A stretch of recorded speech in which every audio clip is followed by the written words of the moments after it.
नमस्कार मंडळी, हा 2 दिवसाचा ब्लॉग आहे ना. आम्ही आज ना एका पाहुण्यांच्या घरी चाललो आहे आणि मी थोडासा ब्लॉग काढला आहे, जास्त नाही, क्योंकि यार सगळ्यांना अनकम्फर्टेबल होतं म्हणून नाही काढू शकत. आणि तिथे गेल्यानंतर ना खूप एकदम गावासारखं भारी वाटलं. त्याने जेवण केलं आम्हाला, मला साडी पण दिली. आणि हे नाही भाजी मी पहिल्यांदा पाहिली. ह्या भाजीचं नाव चील काहीतरी म्हणतात समथिंग, आणि खूप शरीरासाठी चांगली असते ही भाजी. नंतर दुसऱ्या दिवशीचा हा ब्लॉग आहे. मी आजीकडे चालली होते आणि आजीच्या इथे गेल्यानंतर ना लहानपणीच्या आठवणी एकदम ताज्या झाल्या. आजीला गेल्यानंतर थोडी साफसफाई करायला मदत केली, क्योंकि गुढीपाडवा आला आहे उद्या परवा, म्हणून साफसफाई करायला मदत केली आजीला मी. नंतर ना मग थोडं सगळीकडे मी फिरून घेतलं मी.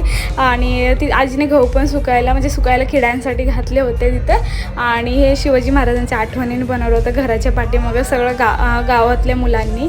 आणि खूप छान वाटलं फिरून तिथे. आणि रात्री ना आजीने मटणाची भाजी केली होती ना. आजीच्या हाताचं जेवण मला खूप आवडतं, की मी तिच्याकडूनच जेवण शिकली आहे. आणि असा दिवस आपला